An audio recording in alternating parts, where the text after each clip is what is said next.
কয়েকটি শব্দচয়ন নিয়ে আবারও মাঠে আলোচনা এবং সমালোচনা চলছে।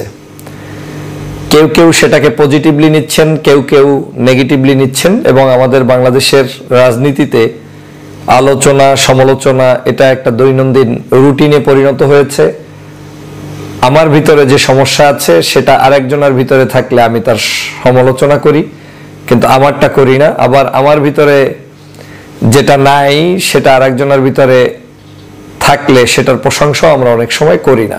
তো বাংলাদেশের এই বিষয়টা নতুন কোনো বিষয় নয়, সেটা জামাত ইসলাম কর্তৃক হোক কিংবা বিএনপি কর্তৃক হোক কিংবা জাতীয় পার্টি বা অন্য যে কোনো পার্টির কর্তৃক হোক। সাম্প্রতিক সময়ে বাংলাদেশে আওয়ামী লীগের দোসর, জাতীয় পার্টি এবং 14 দল সহ এই দলগুলোর অবস্থানটা এমন হয়েছে যে জনগণ এখন আর তাদের বিন্দুমাত্র সত্য আর মিথ্যা নাই, কোনো বিষয়ই আর শুনতে চায় না। ওখানে বাস বিচার করারও মন মানসিকতা এই দেশের জনগণের এখন আর নেই। একটা সময় ছিল যে কোনো অন্যায় আচরণ হলে মানুষ তখন চিন্তা করত যে কে দোষী কে দোষী না, কিন্তু আওয়ামী লীগের ক্ষেত্রে এখন অন অ্যাভারেজ হয়ে গিয়েছে। এজন্যই হয়েছে, বিশেষ করে জুলাইয়ের এই যে মানুষের বিপ্লব হয়েছে, এই 24 জুলাই আগস্ট মাসে যে গণহত্যাটি শেখ হাসিনা করেছে, সে কারণে শেখ হাসিনার পক্ষে নয়, বাট শেখ হাসিনার সামান্যতম সফট কর্নারও যদি তাদের কোনো সংগঠন ব্যক্তির উপরে কেউ দেখায়, স্বভাবতই সেটা নিয়ে একটা রিয়্যাক্ট হয়। বিশেষ করে জামাত ইসলামী বাংলাদেশে একসময় মিডিয়ায় তাদেরকে কেউ কাভারেজ করতো না, দিত না, ইচ্ছাপূর্বকভাবেই তাদেরকে আনতো না। শত শত হাজার হাজার তাদের পজিটিভ কাজ এই বাংলাদেশে আছে, কিন্তু তাদের সেই কাজগুলো আমার চোখে খুব একটা আগে বেশি পড়তো না, যেটা এখন এই 24 স্বাধীনতার পরে পড়ছে। এর অন্যতম কারণও আছে, কারণ হচ্ছে ধর্মভিত্তিক দল, ইসলাম লাগিয়ে দল কিংবা যারা দাড়িওয়ালা টুপিওয়ালার দল, তাদেরকে নিয়ে বাংলাদেশে বেশ খানিকটা অ্যালার্জি রয়েছে। কৌশলগত কারণেই তাদেরকে one kind of black out করে দেওয়া হয় মিডিয়াতে, যেটাকে বলে যে তারা কোনো অবস্থায় ভালো কাজ করলেও সামনে আসবে না, খারাপ করলে তো মানে সেটা ভিন্নভাবে উপস্থাপন করবে, কিন্তু ভালোর কোনো কিছুই জাতির কাছে আর আসবে না। আবার অনেক সময় এমনও ছিল ভালো খারাপ কিছু নাই, কিছুই আসবে না, এটাও একটা পলিসি ছিল। দীর্ঘদিন পর্যন্ত সেই পলিসিতেই এই জামাত শিবির বাংলাদেশে থাকতে হয়েছে, যে কারণে তাদেরকে নিয়ে সমাজে খুব একটা ভালো মেসেজ কিন্তু নেই। কিন্তু আমরা সাম্প্রতিক সময়ে এই ডাক্তার শফিকুর রহমান সাহেবের উদারতা, তার রাজনৈতিক বিভিন্ন বিষয়ে উদারতার কারণে, বিভিন্ন দলমতের মানুষের সাথে তার ওঠবসের কারণে তিনি কিন্তু বেশ খানিকটা সকলের সাথে মেশার সুযোগ করছেন, যাচ্ছেন, বিভিন্ন অ্যাম্বাসেডারের সাথে মিটিং করছেন, সাংবাদিকদের সাথে মিটিং করছেন, ইন্টারভিউ দিচ্ছেন অন টু ওয়ান। সেই জায়গাগুলোতে তার একটা উদারতা ইতিমধ্যেই লক্ষ্য করা গিয়েছে। তো স্বভাবতই যে বেশি বক্তব্য দিবেন, কথা বলবেন, তার বক্তব্যের মধ্যে বিভিন্ন ধরনের কথার ভুল দেওয়াটাও আমাদের সমাজের জন্য একেবারেই সহজলব্ধ একটা বিষয়। আমি গতকালকের জামাতের আমিরের বক্তব্য নিয়ে একটু কথা বলতে চাই, যদিও ওই বক্তব্যটি আমার কোনো হুবহু বক্তব্য নয়, যেটা আমি বিলং করি না, এটা একান্তই তার ব্যক্তিগত মেসেজ। কারণ তিনি একটি দলের আমির, তিনি কখন কোন নেতাদের সামনে কিভাবে বক্তব্য দিবেন, কোন কূটনৈতিকের সামনে কোন কূটনৈতিক আচার ব্যবহার তিনি প্রকাশ করবেন, সাংবাদিকদের সামনে তার বক্তব্যের ধরন কেমন হবে, ভিতরটা কেমন বাহির কেমন, এটা একান্তই একটা দলের আমির কিংবা প্রেসিডেন্ট কিংবা প্রধানের নিজস্ব ব্যাপার। কারণ এইরকম কারিশমেটিক লিডারশিপ যদি কেউ না থাকে তাহলে তারা সফল হতে পারে না। আমার ধারণা তার বক্তব্যের যে সমালোচনার যে অংশটু, সেটা হচ্ছে ফ্যাসিস্ট শব্দটি বারবার উচ্চারণ করতে চায় না। এ জায়গায় যেহেতু আমাদের সকলের ভিন্ন মত, ভিন্ন পথ, ভিন্ন চিন্তা রয়েছে, আমি একটু ভিন্নভাবে এটাকে বিশ্লেষণ করতে চাই। আমার কাছে মনে হয়েছে তিনি একান্ত তাদের নিজস্ব পরিসরের মানুষদেরকে বুঝাতে চেয়েছেন যে বাংলাদেশে বারবার প্রতিটা সময়ে আমাদের এই ফ্যাসিস্ট, আমাদের এই স্বৈরশাসক, আমাদের এই ঝঞ্ঝাল, এগুলো নিয়েই থাকতে হবে, মানে এগুলোই আমাদের বলতে থাকতে হবে। এটা কোনো কালচার কিংবা সভ্যতা হতে পারে না। তিনি তার নেতাকর্মীদেরকে আহ্বান জানাচ্ছেন যে আমাদের দেশকে গঠন করতে হলে আমাদেরকে এমন কিছু কাজ করতে হবে যেই কাজগুলোর মধ্য দিয়ে আমরা স্মরণীয় হয়ে থাকবো, বরণীয় হয়ে থাকবো।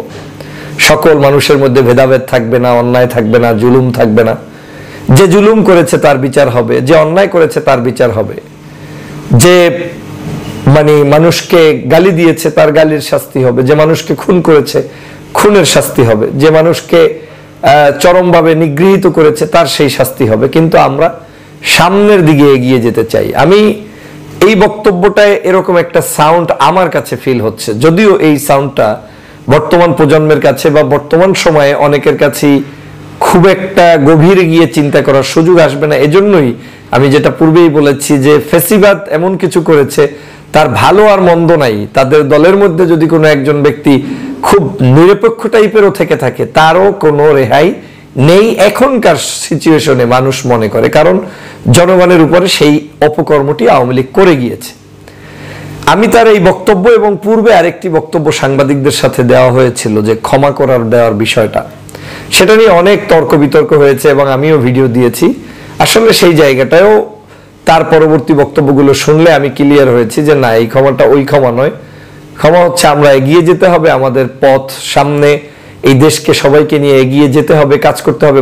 পড়ে থাকলে তো আর হবে না, বসে থাকলে হবে না যে আমার একটা কিছু হয়েছে ওইটার উপরে বসে থেকে আমি হুর হাঙ্গামা সারাদিন করতে থাকবো কিন্তু রাষ্ট্রের কোনো সংস্কার হবে না, এরকম তিনি বুঝাতে চেয়েছেন। এবং সেক্ষেত্রে কিন্তু তিনি স্ট্রেট ফরওয়ার্ড বলেছেন যারা অপরাধী প্রত্যেকের শাস্তির আওতায় আনতে হবে এবং আওয়ামী লীগকে দেশের মানুষ পুনর্বহাল করবে না, এ ধরনের মন্তব্য আমরা পেয়েছি। তবুও সেই সময়ের বক্তব্যেও কিঞ্চিত সমালোচনা কিন্তু বাংলাদেশে হয়েছে। এই দুই বক্তব্য দেওয়ার মধ্য দিয়ে কি সমালোচনা বন্ধ হবে? না, বাংলাদেশে এই সমালোচনা চলবে। আগামী দিনে যতদিন ডাক্তার শফিকুর রহমান সাহেব না পরিবর্তনও যদি হয়ে ভবিষ্যতে আরো কেউ আসে, ধরেন তিনি বয়স্ক হয়ে যাবেন, স্বাভাবিকভাবে তার জীবনের যত বছর আছেন তিনি হয়তো আমির থাকবেন অথবা থাকবেন না, ইটস আপ টু দেম, কিন্তু যতদিনই থাকবেন তিনি তো কথা বলবেন এবং তার দলের বহু মানুষ কথা বলবে। আপনি দেখবেন এই পার্টির সমালোচনা হতেই থাকবে। কেন হবে? দুটো লজিক আছে। প্রথম কাজ হচ্ছে ভালো কাজ করার পরেও সমালোচনা কিছু হবে, যেহেতু দলটা হচ্ছে বেসিক্যালি ডানপন্থী একটা দল। তাদের যে কোনো শব্দচয়নের ক্ষেত্রেই জনগণ, বিশেষ করে যারা তাদেরকে চোখের পাতায় দেখতে পারে না, যাদের উত্থানে মানুষের হৃদয়ে কষ্ট হয়, সে বসেই থাকবে যে কোনো মূল্যে তার কোনো একটা স্লিপ অফ টাং হোক কিংবা যে কোনো একটা শব্দকে টেনে এনে যদি আমরা বাহিরে এমনভাবে উপস্থাপন করতে পারি যাতে বিশ্বের বিভিন্ন জায়গায় তাদেরকে কোণঠাসা করা যায়, এটা স্বাভাবিক এবং এটা হবে, এটা হচ্ছে। আর আগে মিডিয়াতে তাদেরকে উপস্থাপিত হতে দেওয়া হতো কম, এখন মিডিয়াতে তাদেরকে নেওয়া হচ্ছে, সেটারও একটা আমার বিশ্লেষণ আছে, ব্যাখ্যা আছে। কারণ বাংলাদেশের মিডিয়াগুলো অত্যন্ত চালাক হয়ে গিয়েছে, তারা এখন বোঝে যে কাদেরকে মানুষ পছন্দ করে, কোন পন্থী মানুষ বেশি। এখন দেখবেন আমাদের দেশের একজন আলেম ওলামারও কোনো একটা ফেসবুকে স্ট্যাটাস হলে সেটা কিন্তু টেনে এনে এই মিডিয়াতে প্রকাশ করা হয়। একটা সময় কিন্তু এটা ছিল না। তো কেন প্রকাশ করে? কারণ জানে যে ওই মিডিয়াতে ওই পোস্টটা শেয়ার করলে ওই পন্থী মানুষগুলো এই ফেসবুকের, এই ইউটিউবের ফলোয়ার হবে এবং তারা তাদের ভিডিওগুলো দেখবে, দেখলে রিচ হবে, তাদের এইটার ফেম বাড়বে, মানুষ তাদেরকে সম্মান করবে। সেই জায়গা থেকে বাংলাদেশের 24-এর পরিবর্তনের পরে এদেশের সাংবাদিকরাও মনে করে যে জামাত ইসলাম একটা বড় ধরনের ভূমিকা পালন করেছে, তো তাদেরকে পিছনে রেখে লাভটা কি? কিন্তু সমালোচনা কিন্তু বন্ধ হবে না, এটা চলবেই।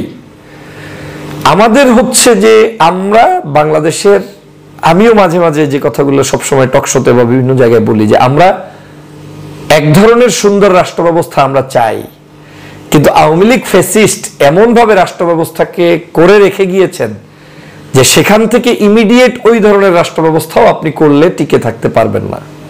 আজকেই আপনি সৎ হতে চান, আজকেই আপনি ভালো হয়ে যেতে চান, আজকেই সমাজটা পরিবর্তন করে ফেলতে চান, এই পরিবর্তন বাংলাদেশের মানুষ খায় না, এই পরিবর্তন বাংলাদেশে সম্ভব না। কারণ যে পরিমাণ জুলুম করেছে ওই পরিমাণ রিয়্যাক্ট দেখানোর পরে যে পরিস্থিতিটা হবে, তারপরে গিয়ে আপনি ভদ্রভাবে এই দেশের শাসন ব্যবস্থায় নেতৃত্ব দেওয়া, সমাজের জন্য নেতৃত্ব দেওয়া, সেটা আমরা কিন্তু দিতে পারবো। এটা আমার একান্তই ব্যক্তিগত মতামত। এখন দল হিসেবে বিএনপির মহাসচিব এক ধরনের বক্তব্য দিতে পারে, দল হিসেবে জামাত ইসলামের আমির এক ধরনের বক্তব্য দিতে পারে, অন্য ছাত্র সংগঠনের নেতারাও এক ধরনের বক্তব্য দিতে পারে, আর জুলাই বিপ্লবের সাথীরা যারা আক্রান্ত হয়েছে তারাও এক ধরনের বক্তব্য দিতে পারে।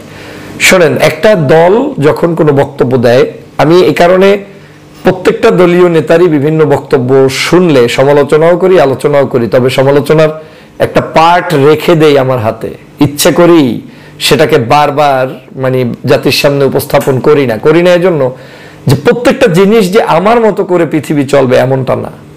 এই রাষ্ট্র, এই দেশ, এই সংসদ, এই দেশের পার্টিগুলো হুবহু আমার মতো চলবে সেটা না। আমি এক্সপেক্ট করতে পারি যে আমার এই ধারণাটা সঠিক হোক। যেমন জামাত ইসলাম কিভাবে চলবে, জামাত ইসলাম কিভাবে সংগঠনের সাথে কথা বলবে, সাংবাদিকদের উত্তর দিবে, বিদেশিদের সাথে কথা বলবে, this is not necessary to inform me and আমাকে তারটা বিলিভ করতে হবে সেটাও সঠিক নয়। তাদের নিজস্ব একটা গণ্ডি আছে, ঠিক বিএনপির ক্ষেত্রে একই উপায়। কিন্তু আলোচনাগুলো কেন আসে তাহলে? আলোচনাগুলো এজন্যই আসে, দেশের প্রেক্ষাপট এখনো সেই রকম হয়নি। যেমন গত পরশুদিন আমাদের বাংলাদেশের একটা বড় দল, বাংলাদেশ জাতীয়তাবাদী দলের নেতা রুহুল কবির রিজভী সাহেব একটা বক্তব্য দিয়েছিলেন। তো বক্তব্যটা তিনি কি মিন করেছেন বিস্তারিত বক্তব্যে শুনলেই বোঝা যাবে। তিনি উদারতা, বিএনপির গণতান্ত্রিক প্রক্রিয়া, জিয়াউর রহমানের সম্মান উপস্থাপন করতে গিয়েই হয়তো এই বক্তব্যের মধ্যে অতিরঞ্জিত চলে এসেছে ছবিটাকে কেন্দ্র করে, শেখ মুজিবুর রহমান সাহেবের ছবি। আমি এই বাংলাদেশের প্রত্যেকটা অফিস আদালতে ছবি টানানো কিংবা নামানোর কোনোটারই পক্ষে বিপক্ষে মত দিতে পারবো। টানালে আমার সমস্যা নেই, কিন্তু টানানোর জন্য যে জাতীয় ঐক্যমত সেটা বাংলাদেশে এখনো গড়ে ওঠেনি। যেহেতু জাতীয় ঐক্যমত নেই, সেখানে কোনো ধরনের কোনো একজন ব্যক্তির ছবিটা নিয়ে বিতর্ক করা এবং এই ছবিকে নামানোর পক্ষে যেহেতু অধিকাংশ মানুষ এবং সেই চেতনাকে লালন করে, তাদের বিরুদ্ধাচরণ গিয়ে একটা বক্তব্য দিতে গেলে স্বভাবতই সেটা সমালোচনা হবে। কিন্তু এদেশের এই সমালোচনাগুলো আবার 1-2 দিনের বেশি থাকেও না। ওই একদিন সমালোচনা হয়েছে, পরের দিন থেকে কিন্তু যেই লাউ সেই কুদু, সব ঠিক আছে।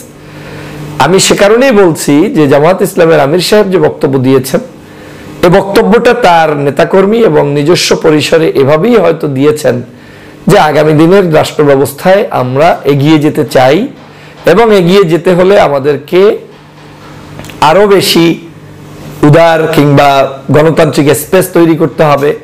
কিন্তু এটার মানে এই নয় যে আওয়ামী লীগের সাথে ওইভাবে করে ঘষামাজা করতে হবে।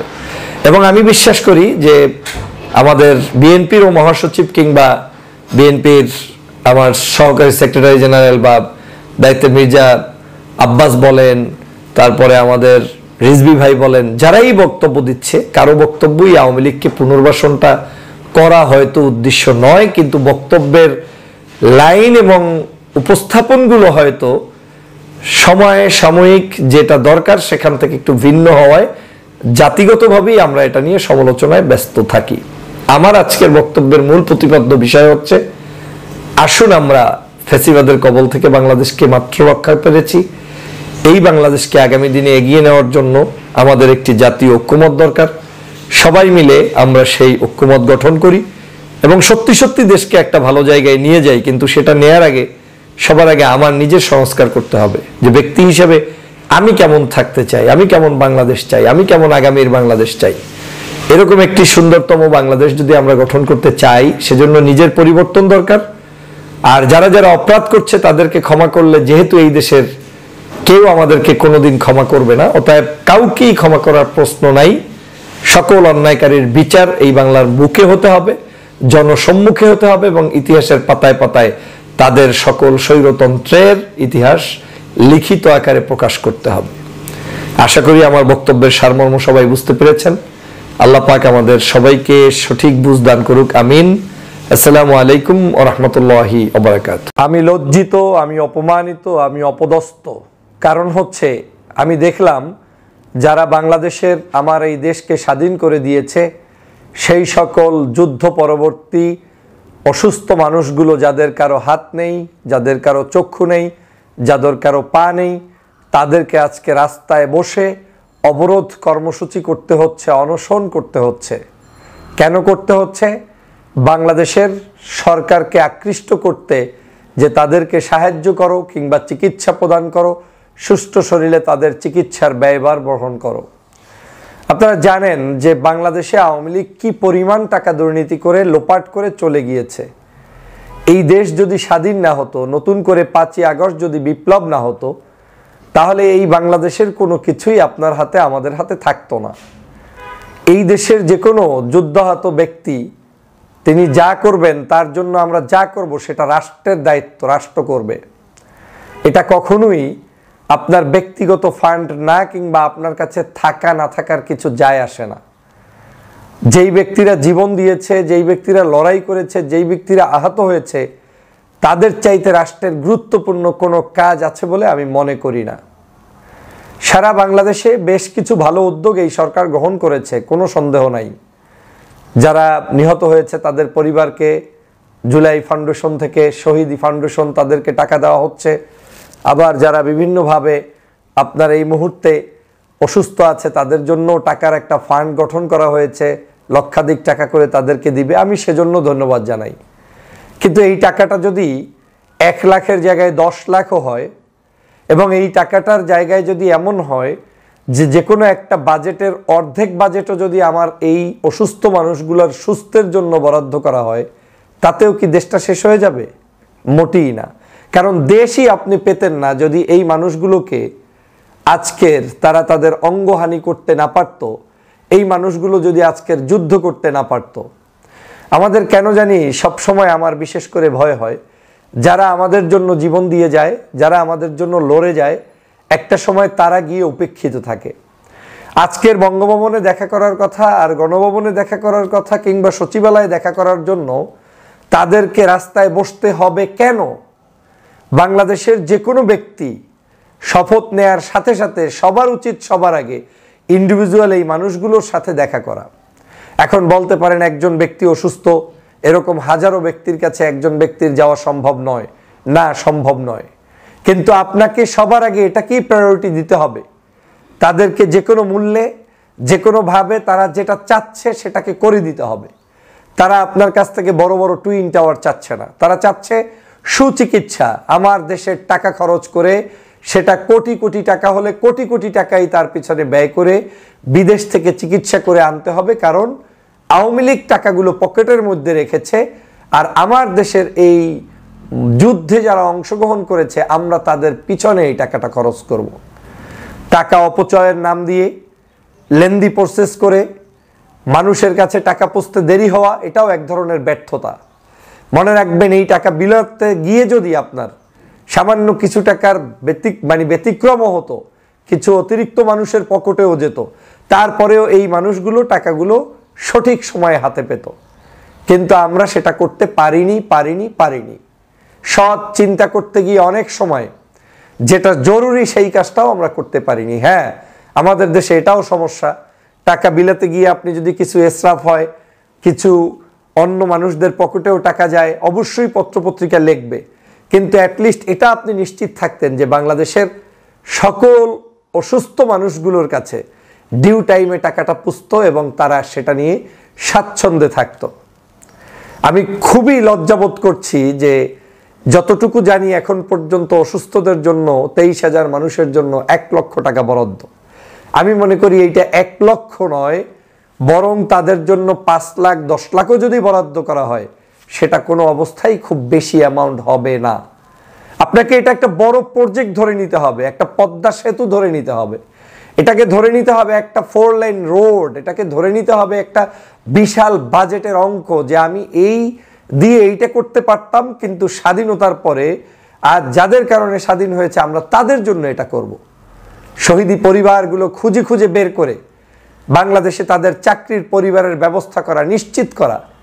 মনে রাখবেন, এই কাজগুলো যখন করা সম্ভব হবে না, তখনই এই পুঞ্জীবিত ক্ষোভের উপর ভিত্তি করেই এই সরকার বেকাফিলে পড়বে এবং তাদের বিরুদ্ধে জনরোষ তৈরি হবে। এ কথাগুলো এজন্যই বলছি যে আমরা এই সরকারকে প্রতিষ্ঠা করেছি, এই সরকার আমাদের সরকার। কিন্তু এই সরকারকে একলা চলনীতি বাদ দিয়ে প্রয়োজনে অভিজ্ঞ দক্ষ মানুষদেরকে সাথে নিয়ে তারপরে আপনার এই বিতরণ কর্মসূচি শুরু করতে হবে। বাজেট দিতে হবে, টাকা খরচ করতে হবে। এখানে কোনো সংকীর্ণ মানসিকতার কোনো স্থান দেয়া যাবে না। স্মরণীয় করে রাখতে হবে যে না, বাংলাদেশে একমাত্র একটা আন্দোলন, যেই আন্দোলনে মানুষ গিয়ে তার পা হারিয়েছে ঠিকই, কিন্তু সেই পা তো আর কেউ অরিজিনাল দিতে পারবে না, তবে তার চিকিৎসায় অবহেলা হয়নি। তিনি চক্ষু হারিয়েছেন ঠিকই, কিন্তু তার চক্ষু হয়তো অরিজিনাল ফেরত না দিতে পারলেও আমরা তাকে সুচিকিৎসার ব্যবস্থা করেছি, দেশে দিয়েছি, বিদেশে পাঠিয়েছি, অ্যাম্বুলেন্সে করে পাঠিয়েছি, এয়ার অ্যাম্বুলেন্সের সার্ভিস দিয়েছি। এরকম একটা শব্দচয়ন, বক্তব্য, চৌর সমগ্র বাংলাদেশে থাকতে হবে। কিন্তু আমার কাছে দুর্ভাগ্য হলেও সত্য যে গতকালকে যা দেখলাম যে উপদেষ্টাদেরকে আসতে হবে, এই থ্রেড দিয়ে তারা রাজপথে বসতে হয়েছে। কেন? একজন উপদেষ্টাকে দেখলাম প্রয়োজনে আপনাদেরকে গাড়ি দিয়ে ডেকে ডেকে ওখানে আলোচনা করো। আরে প্রয়োজনে কিসের? 100% আপনি গাড়ি দিবেন, বাড়ি দিবেন, টাকা দিবেন, পয়সা দিবেন, ডেকে নিবেন, সচিবালয় থেকে লোক পাঠাবেন, লোকগুলো তাদেরকে বডিগার্ড দিয়ে নিয়ে যাবে। এরা আমার দেশের যুদ্ধ করেছে বিদায় আজকে আপনার পদে আছেন। এরা আজকে যুদ্ধ করেছে বিদায় আমি আপনার স্বাধীন মতো কথা বলছি। এরা আজকের যুদ্ধ করেছে বিদায় শেখ হাসিনা পালিয়ে গিয়েছে। অতএব তাদেরকে যদি প্রয়োজন হয়, যদি টুদি তো নাই, এই দেশের সর্বাগ্রে যারা নিহত হয়েছে, শহীদ হয়েছে তাদের মূল্যায়ন করা, এরপরেরই হচ্ছে যারা আহত হয়েছে তাদের মূল্যায়ন করা, তারপরে রাষ্ট্রের বাকি সংস্কার করা। এই রাষ্ট্র সংস্কার করার জন্য যে ভাইটি এখন আহত হয়েছে তাকে আপনি খোঁজে নিবেন না, নিতে পারবেন না, এটা হতে পারে না। আমি মনে করি এটা একটা টিম ওয়ার্কের প্রবলেম। আমি মাঝে মাঝে অনুভব করি, যদিও আমি কখনোই মুখ ফুটে বলি না, বলতে চাইও না, করতেও চাই না, কিন্তু মনে হয় বাংলাদেশের কালচারে এসে যে না বললে মনে হয় না। আপনি আমাকে যে কোনো একটা জায়গায় ইনভলভ করেন, হোক সেটা পররাষ্ট্র মন্ত্রণালয়, স্বরাষ্ট্র মন্ত্রণালয়, কিংবা আপনার কি বলে প্রবাসী কল্যাণ মন্ত্রণালয়, না হয় এই যে মানুষের আজকে যারা শহীদ হয়েছে তাদের কোনো একটা কাজে আপনাকে আমি প্রমাণ সহ চ্যালেঞ্জ নিয়ে 2 সপ্তাহ সময় নিয়ে আমি যদি সেটা সুষ্ঠুভাবে দেখাতে না পারি তাহলে দায়িত্ব ছেড়ে দিব। এই দুরবস্থা দেখার কোনো সুযোগ নেই। প্রবাসীরা পাসপোর্ট পাচ্ছে না, বারবার বলছি। এম্বাসিগুলোতে দালাল বসে আছে, বারবার বলছি। আমার বক্তব্য সঠিক হয়েছে? 2 দিন আগেও বলেছিলাম যে আজকের আসিফ নজরুলকে অপমান কারা করেছে? আওয়ামী লীগের দালালরা। আজকে দেখলাম 2 জনকে বহিষ্কার করেছে সেই জেনেভার। তো বাস্তবতা একটু দেরিতে করছেন, কিন্তু আমি তো এটা জানি সমগ্র জায়গায় একই চিত্র। কি মালয়েশিয়া, কি অস্ট্রেলিয়া, কি কানাডা, কি সৌদি আরব, প্রত্যেকটি জায়গায় দালাল বসে আছে, যাদেরকে রিমুভ না করা পর্যন্ত এই দেশে সুষ্ঠুভাবে প্রবাসী কল্যাণ মন্ত্রণালয় চলবে না। বিদেশি মানুষগুলো যেতে পারছে না, লাখ লাখ টাকা দিয়ে তাদেরকে যেতে হয়। এগুলো বন্ধ করতে হলে সঠিক নেতৃত্ব এবং যারা জানে তাদেরকে বসাতে হবে। এম্বাসিগুলোর দুরবস্থা, অ্যাম্বাসেডার পরিবর্তন করতে হবে। স্বাস্থ্য খাতের দুরবস্থা, স্বাস্থ্য খাতের আপনার এখানে সঠিক নেতৃত্ব নিয়ে আসতে হবে। আপনার বাংলাদেশের এরকম করে আজকের এই যে স্বরাষ্ট্র মন্ত্রণালয়, পররাষ্ট্র মন্ত্রণালয়, যে কোনো মন্ত্রণালয় কঠোর হতে হবে। কঠোর নয় শুধু, একজন উপদেষ্টা বাঘের মতো যেমন গর্জন থাকবে, সময় মতো তিনি আবার সকলের সাথে সমন্বয় করতে জানবে, রাজনৈতিক দলগুলোর সাথে তার একটা সুসম্পর্ক থাকবে, পাশাপাশি তার নেতৃত্বে একটা মানুষের মধ্যে একটা আন্তরিকতা বিরাজমান থাকবে। মানুষ তাকে বুকে টেনে নিবে, তার কথা, তার সাহসিকতা, মানুষ তাকে অ্যাকসেপ্ট করবে। এরকম মানুষ দরকার। কেন জানি আমরা এই জিনিসগুলো থেকে ডাইভার্ট হয়ে যাচ্ছি। আমি বারবার অনুরোধ করছি, আসুন সবার আগে আমার এই যুদ্ধ হত ব্যক্তিদেরকে চিকিৎসার ব্যবস্থা এবং তাদের টাকা পয়সা দেওয়ার ব্যবস্থা সব এই সরকারকে ইমিডিয়েট করতে হবে। যদি না করেন, এরা যখন রাস্তায় বসে যাবে, আগে বসেছে সুস্থ মানুষ, এখন বসবে অসুস্থ মানুষ, সরকারের এদিক ওদিক সব কুল হারাতে বাধ্য হবে। সেই পথে নিবেন না। এই ভাইদের দিকে চিন্তা করে আপনাকে পথ একাতে হবে। এই ভাইয়েরা আমাদের শক্তি। শুধু এই ভাইয়েরা নয়, বাংলাদেশে যারাই যুদ্ধ করেছে, হয়তো অনেকে অসুস্থও হয়নি, তাকে প্রায়োরিটি দিন। আমাদের মধ্যে আর আমাদের যাদেরকে আমরা হটিয়েছি এর মধ্যে পার্থক্য আছে একটা। তারা তাদের পুষি পোনা যারা আছে প্রত্যেককে কোটি কোটি টাকা দুর্নীতি করার সুযোগ করে দিয়ে তারপরে রাষ্ট্র চালিয়েছে।